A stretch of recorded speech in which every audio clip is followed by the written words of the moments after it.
that there is no known police squad involved in killing people, emphasizing it will be unconstitutional and illegal, adding that a policy directive on the use of force and firearms by police will be issued this Friday. His remarks come days after President William Ruto ordered security agencies to deal decisively with those looting and destroying property during protests by shooting them in the leg. So whether is wearing a uniform or not, is a police officer, and that police officer is bound by the law. There's no rules that excuse a police officer that if you are not in uniform, you can commit crimes or you can kill people. The same law that abhors killing of citizens by a police officer in uniform is the same law that also abhors the same from a police officer who is not in uniform. There are clearly indicated situations where a police officer may not be required to be in uniform. And sometimes when they're doing investigations. And some investigation officers are always embedded in these situations to make sure that they collect the evidence immediately that will help in apprehending criminals. Police officers also, whether they're using a Subaru or walking on foot or using a lorry, are expected also to abide by the law. And that's why we say that any claims that there is a police officer who is killing people, whether he's in civilian or not, must be investigated, and we must ensure that those who have been affected by their actions are brought to justice. So there is no excuse. The dress code of a police officer is not an excuse. In fact, a police officer who sleeps in his house and there is an emergency and he needs to rescue a citizen does not need to wear a uniform. Just wake up and go and rescue, and then do what you need to do as a police officer. Then the rest is, the uniform is just for identification, when you need identification. So the point I want to make here is that all cases of excesses reported will be investigated equally. Number two is to say that there is no non-police squad that is involved in killing people, at least not in this administration, and not that the cabinet secretary is aware of. It would be unconstitutional and illegal to establish a squad anywhere in Kenya to kill people. All the squads, all the police formations and units in the Republic are intended to protect people, not to kill people. At the same time, a total of 42 people were killed and 1,500 others so far arrested across the country in connection with the violence and destruction witnessed during the June 25th and July 7th demonstrations. Interior Cabinet Secretary Kipchumba Murkomen described the 2 days of unrest as pure, premeditated criminality, deliberate, dangerous, and deeply disturbing, noting that what occurred was not a protest, but a coordinated campaign to subvert public order in the Constitution. Addressing the press on Tuesday, the CS termed the scale of violence and destruction as unprecedented, revealing that another close to 600 people were injured, among them 496 police officers. Arising out of these unprecedented attacks, close to 1,500 people have been arrested countrywide and are facing various charges, including terrorism, murder, robbery with violence, sexual assault, arson, malicious damage to property, and targeted attacks on strategic national infrastructure. Of these, 50 individuals are currently under investigation by various crimes investigation units, while 71 cases are being handled by the anti-terrorism police unit for offenses related to acts of terrorism.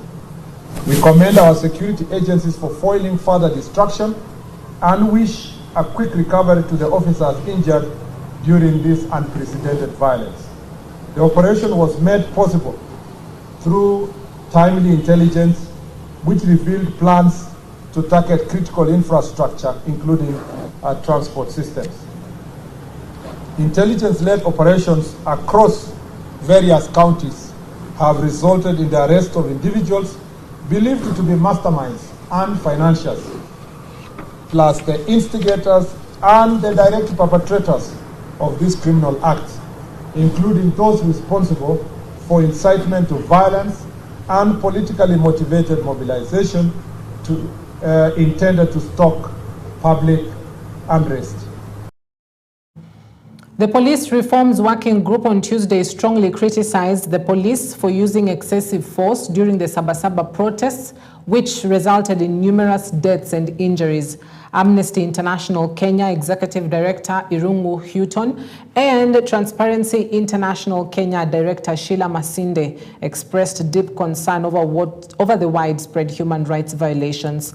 They reported that at least 38 people were confirmed dead across the country, over 500 civilians and police officers were injured, and the estimated economic loss could be as high as 1.1 billion Kenyan shillings.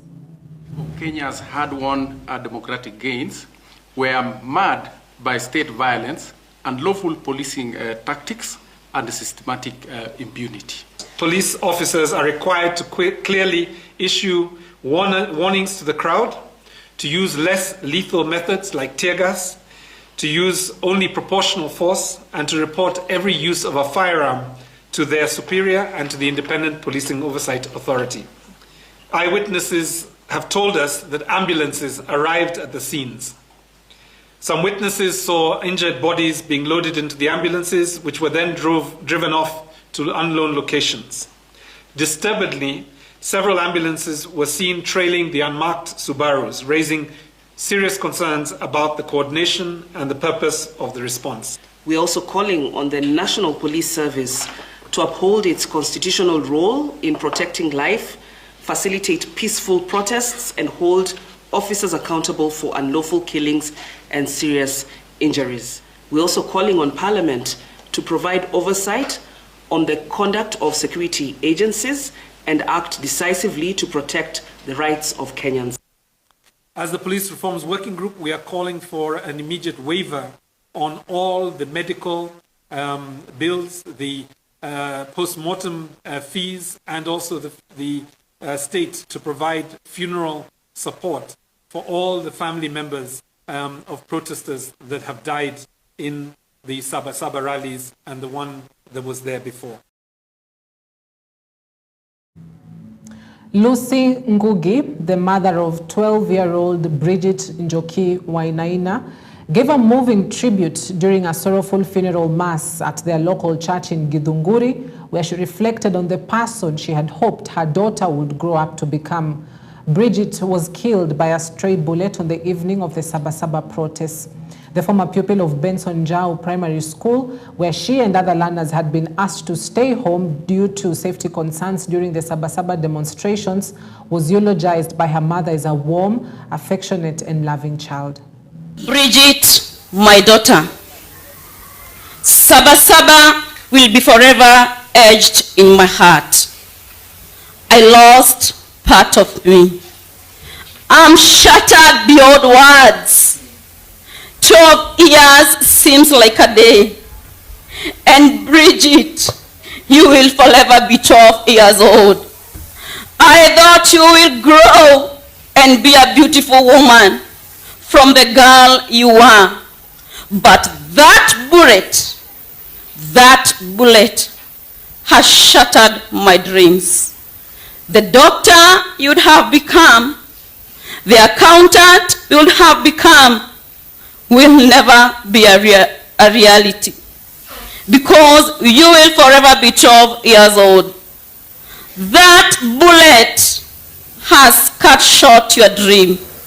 It's only your dream, but the love. It's not only your dream, but the love. The affection we received from you is now gone. Kiharu Member of Parliament Ndindi Nyoro has strongly criticized the recent sharp increase in fuel prices, terming the government's explanation as misleading and incomplete. Speaking on the matter, Nyoro, the former Budgets and Appropriations Committee chairperson, questioned the justification given by the Ministry of Energy, which attributed the hike to global oil prices. despite data showing that the high global prices were recorded last year, not this year.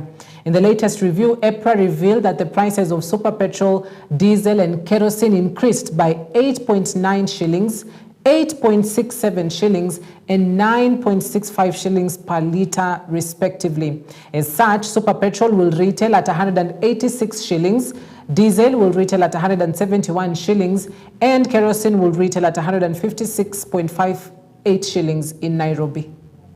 We saw the fuel prices going up yesterday drastically, and the explanation that was given by government is not accurate, because blaming the global oil prices is falling short of what the reality is.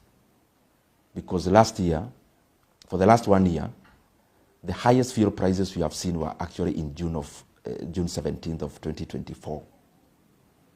And in this calendar year, the highest prices we have seen were actually in January.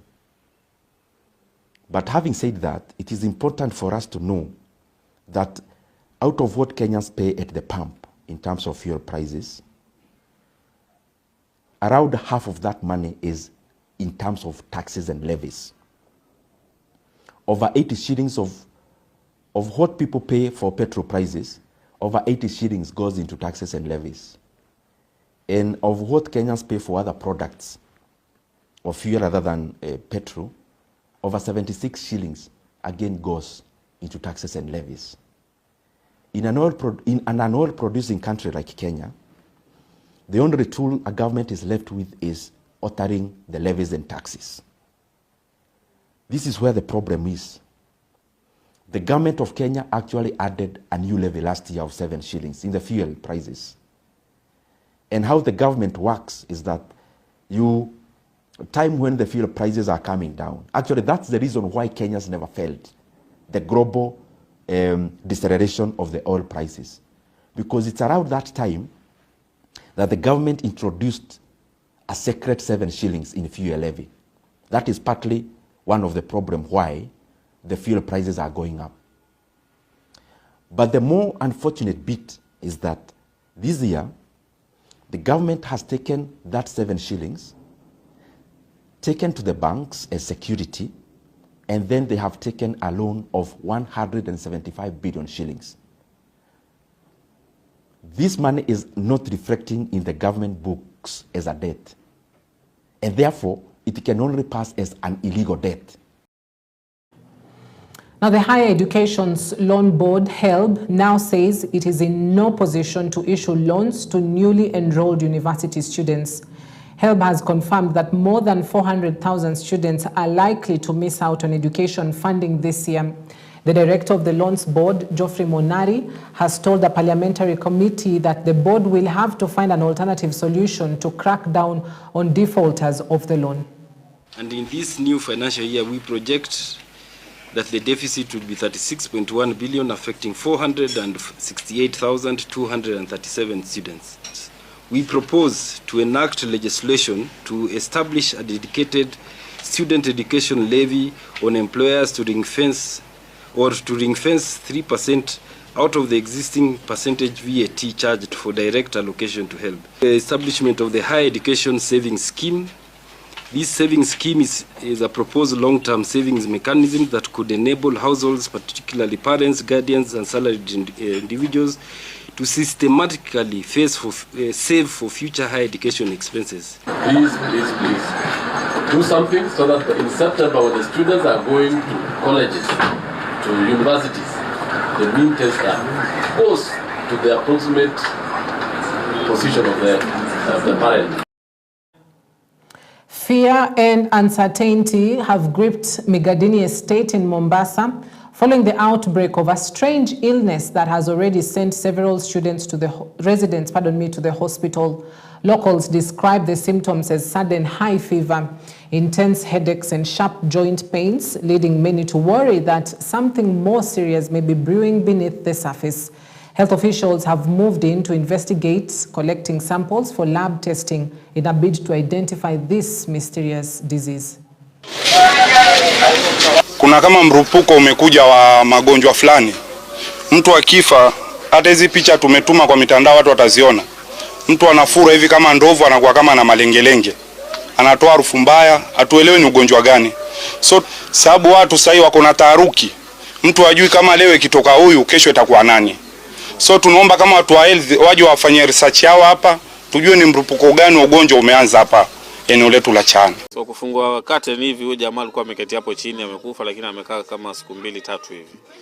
Lakini alikuwa na majipujipu yale. Alafu na usausa hivi. Alikuwa kai vizuri.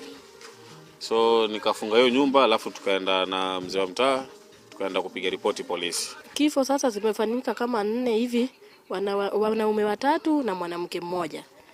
Unapata tu mtu amekufa kwa nyumba, unaweza muona kama leo kufika kesho amekufa na tayari ananuka.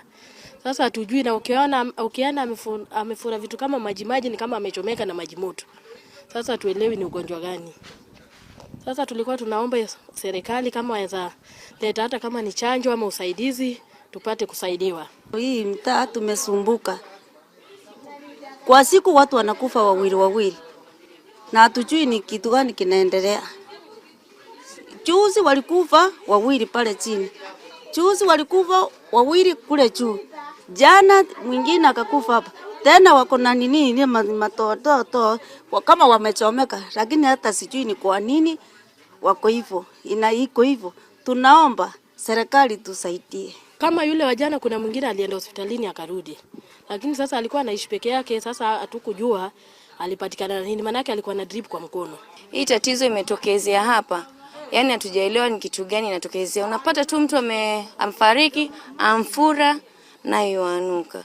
Sasa hii tatizo kama jana tumpata watu 2. Ya leo pia imetokezea hivyo. Sasa hatujaelewa tatizo nini. Tuhamasishwe pia tuwafanye uchunguzi, wajue maybe kuna mkurupuko wa maradhi ambayo yanaendelea na hatujui. Ni vizuri pia waje wafanye udadisi vizuri ndio tujue kweli ni nini ambacho kinaendelea. Huu mtaa wetu tuko na matanga zaidi ya 6 hii tunavyoongea sasa hizi. Ukiona mtu unadhani amechomeka na hajachomeka, unadhani amechomeka na mafuta ama maji moto, na hivyo ndio amekufa, na kuna wengine wagonjwa pia wameenda kulaswa. Former nominated Senator Gloria Oroba has suffered a major blow after a Nairobi court ordered her to pay 10.5 million shillings in damages to the clerk of the Senate and Secretary to the Parliamentary Service Commission, Jeremiah Nyegenye, for defamation. In a judgment delivered by Milimani Commercial Court Magistrate Ruguru Ngodho on Monday, the court found that Oroba had made a series of defamatory, malicious, and unsubstantiated posts about Nyegenye on her social media platforms, including WhatsApp, Facebook, and X, formerly Twitter. The court held that the statements were not protected by the parliamentary privilege as claimed by Oroba. The magistrate ruled that Oroba had not provided any evidence to support her defense. The court also found that Oroba's social media posts, which accused Nyegenye of sexual harassment, were made with ill intent and aimed at damaging both his personal and professional reputation.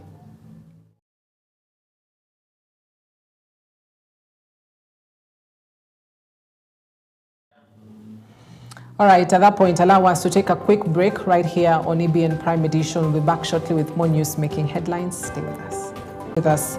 In a bold and uncompromising move to restore discipline within the public sector, Public Service CS Geoffrey Ruku made a surprise inspection tour of government offices in Nyeri, where he found widespread absenteeism and lateness among public servants. Hundreds of civil servants were caught unaware during the early morning visit on Tuesday, when the CS found empty desks and unmanned workstations in multiple regional offices. In all state departments within government, in all ministries, whether at sub-county level, regional level, county level, or even at national headquarters level, whether you are serving in Mandera or in Lamu or in Migingo or wherever, so long as it's you're offering services to the people of the Republic of Kenya. It is stipulated that public officers are required to work for 40 hours in a week, spread over 5 days in a week. And government offices are supposed to be open Nairobi and other regions from Monday to Friday. The government is scaling up professional job opportunities in the affordable housing program. President William Ruto explained that the government is seeking to double in the short term the number of consulting groups of companies involved in the housing program to handle the increasing work. The president said the number of such companies will be increased from current 39 to 70, raising the number of firms participating in the program to many more. The head of state said the government will also increase the working shifts to 2 and thus double the number of young people employed in the affordable housing program. Many people want simplicity, you know. They do not, they even don't believe in numbers. But friends, numbers are very stubborn. Truth is very stubborn. You can say all the lies you want, but the truth will not change. Our inflation was at 9.6 in 2022. Today is 3.8. Fact. Our dollar had gone to 165. Today it is 130 and coming down. Fact. Our foreign exchange reserves was $7 billion in 2022. Today it is $10.8 billion. Fact. You can say whatever you want to say, but facts are stubborn. The IMF a month ago said Kenya's economy is now the 6th largest economy in Africa. It is a fact. It's not a rumor. It's not propaganda. It is a fact. So, and I am committed to making sure that we have a solid. I have had to make very difficult decisions to get us here. And I have no regret whatsoever that today I can confidently tell the country that our economy is on sound footing and we are going to improve on it. We've not yet reached where I would want us and our economy to be. More than 350 kilograms of bang worth 9 million Kenyan shillings have been seized in Watoya village on the Bungoma-Mumias highway, while the suspects not yet been captured and are on the run. According to Bumula Deputy Commissioner Hadaya Abdallah, the operation was carried out last night by police officers with the help of the public. Bumula OCPD Agri Makomere say the shipment is believed to have come from neighboring Uganda and they have not specified where it was being taken, even as police officers are continuing the investigations to track down the suspects.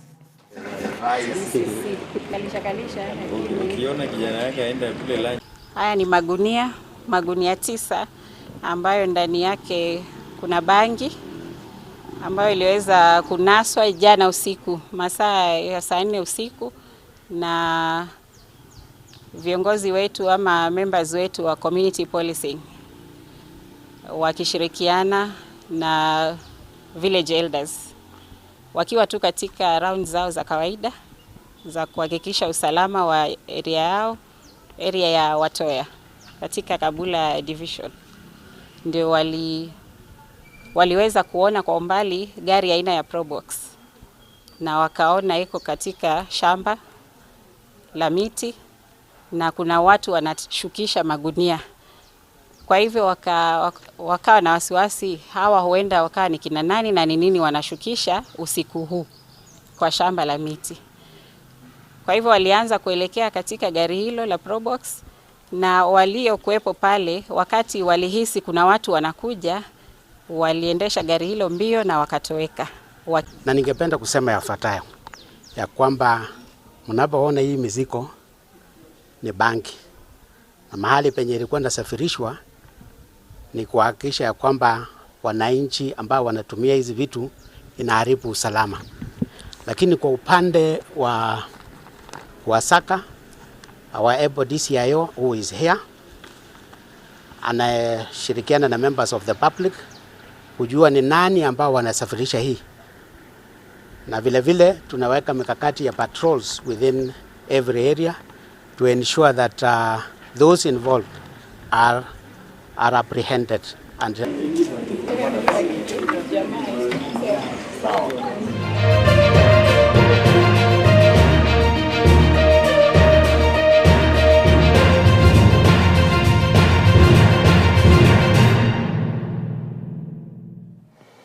Now, to sports, Interior Cabinet Secretary Kipchumba Murkomen visited Kasarani and Nyayo stadiums to assess their preparedness for the CHAN 2024 tournament.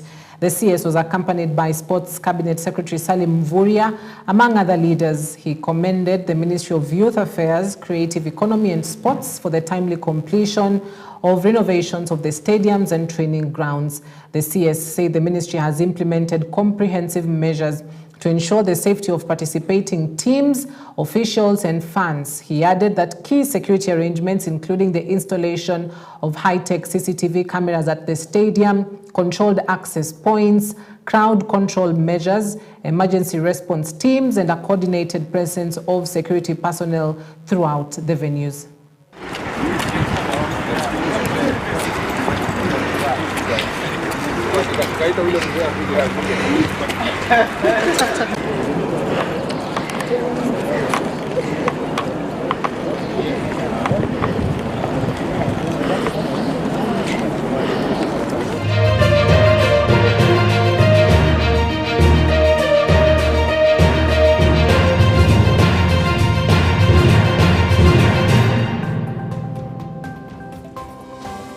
Thank you very much for watching tonight. It is about 30 minutes past the hour mark. We wrap it up at that point. Thank you for your patronage.